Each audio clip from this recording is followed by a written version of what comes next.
Hey guys, what's up? It's your girl the Quinn here, and I'm back with another video in the series TQ Cooking Tips for the Blind and Low Vision. In today's video, we will be focusing on boiling and peeling. But before we get into it, please be sure to like the video if you love the content, subscribe if you're new, and to turn on that notification bell to be alerted whenever I post the next video. Also note that the instrumentals for this video have been provided by Inner Sanctum Entertainment Ltd. But without further ado, let's get right into it. So as I said before, today we will be focusing on boiling and peeling. But before we get into the boiling, let's start with peeling. There are many things that we peel in our kitchen, such as an orange, a cucumber, a potato, and more. A lot of us in the blind community stay away from doing this because we are afraid of getting cut by the knife. But there are various techniques and also other tools that you can use to get the job done. The tool that you will use when peeling will depend on the type of food item that you are peeling. Vegetable peelers are best for peeling fruits and vegetables with thin skins, such as apples, pears, potatoes, carrots, and cucumbers. Paring knives are best for peeling fruits or vegetables with tough or irregularly shaped skins, such as avocados, citrus fruits, ginger, and squash. Here are some things to note if using a peeler. If you are going to use a peeler, you have to spend some time choosing the right one. There are different types of peelers available, such as Y peelers and straight peelers. You also have to make sure that your peeler is sharp. It is said that a sharp peeler is easier to control and is less likely to slip. Dull peelers tend to get stuck often and may increase the risk of injury. Because of this, it is best to replace it as soon as it gets dull. Here are some things to note if using a knife. Similarly, if you are going to use a knife, make sure that the knife is sharp. This is because a dull knife requires more force and can slip, increasing the risk of injury. It is also best to use a knife with a textured handle. This will make it easier to grip and prevent the knife from slipping. Choosing the right size knife is critical. It is not ideal to use a big, broad knife for peeling. It is best to use a smaller knife with a pointed tip. Now, here are some tips for peeling, whether you decide to use a knife or a peeler. Make sure that you wash both your hands and the item that you're going to be peeling thoroughly before you start peeling. This is because you'll be using your sense of touch a lot in this process, and this will make it easier for you to be able to tell the difference in the feel. After you wash your hands and the item, it is best to dry them both so that you can get a firm grip and you can also prevent slipping. Use your hand as a guide. You must be aware of which hand is your dominant hand. So that means whether you're left-handed or right-handed. It is best to use your dominant hand to peel while using your non-dominant hand as a guide to help you keep the item that you are peeling in place. Also make sure to keep your fingers out of the path of the knife. Make use of your sense of touch. When peeling, whether using a knife or peeler, you will have to use your sense of touch to determine which areas of the food item have already been peeled. Before you start peeling, get familiar with how the outer surface or skin of the item feels. This will make it easier for you to determine what is left to be peeled once you start peeling. I also like to keep a system when I'm peeling so that I can keep track of where I am. I usually do this by peeling in circles. Take your time. It is best not to rush when peeling. Please remember that you are working with sharp objects. Take your time and strip away the skin of the food item, making sure that you did not miss a spot. This will help to prevent any mistake or injuries during the process. Keep focused. It is also important to keep your focus on the task at hand when peeling. You don't want to get distracted when using a sharp knife or peeler because that can easily result in injury. Alright, so those are all my tips for peeling. It may be a bit hard or frustrating at first, but practice makes perfect. Now, let's move on to tips for boiling. Boiling can seem like a scary task to a person who is blind or visually impaired, but there are many techniques and tips that you can use to get the job done in the safest way possible. Here are some tips that I recommend.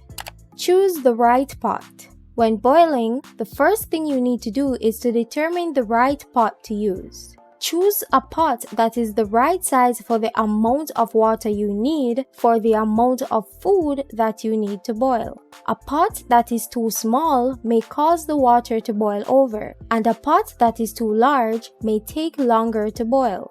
Choose a pot with handles that are sturdy and can withstand high heat.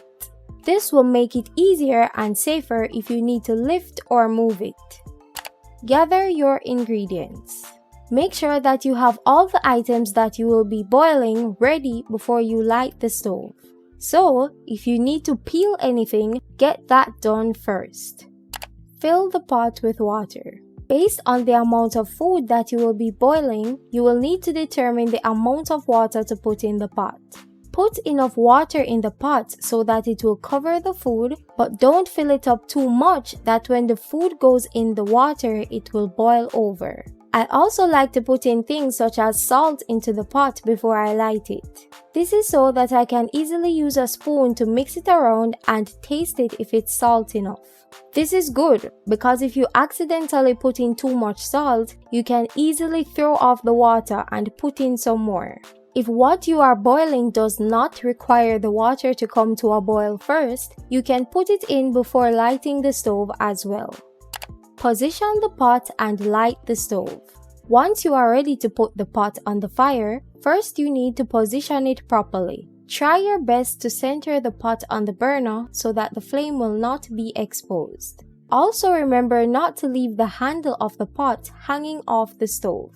Then you can proceed to light the burner that the pot is on. If you need tips on lighting the stove, you can check out the second video that I did in this series discussing that. Place the items in the pot. The next step is to place the items that you are going to boil into the pot as soon as it starts boiling. The time that the water will take to start boiling will depend on how much water you have in the pot and how high you turned up the stove. When the water starts boiling, you should hear a sound like this. Then you will know that it's time to place the food items into the pot. To make it safer, you can use a long-handled utensil such as a set of tongs to place the food into the pot. This will help to avoid contact with the boiling water. Use a pot holder or kitchen towel to hold the pot steady while you add the food into the pot. Then you can use your other hand to put the food into the pot. Take the utensil and grab the food item. If not using a utensil, just hold a small portion of the food item. Since you have your other hand holding the pot, you should have an idea of where the pot is. Take your time to position the food over the pot and slowly lower the food into the pot. As soon as you feel as if the food has made contact with the water, slowly release it into the pot. Dropping the food abruptly or too far away from the water can cause the hot water to splash out. Continue this process until you have successfully placed all the food items into the pot. If placing something into the pot that you wouldn't necessarily take up one by one, such as some pasta, just take your time and slowly add it into the pot as close to the water as possible. Wait for it to cook. You can place the cover on the pot so that the food can boil faster. I like to leave just a small part uncovered so that I can hear if the water in the pot is drying out. You can use your phone or a talking timer to set a time for the food to cook.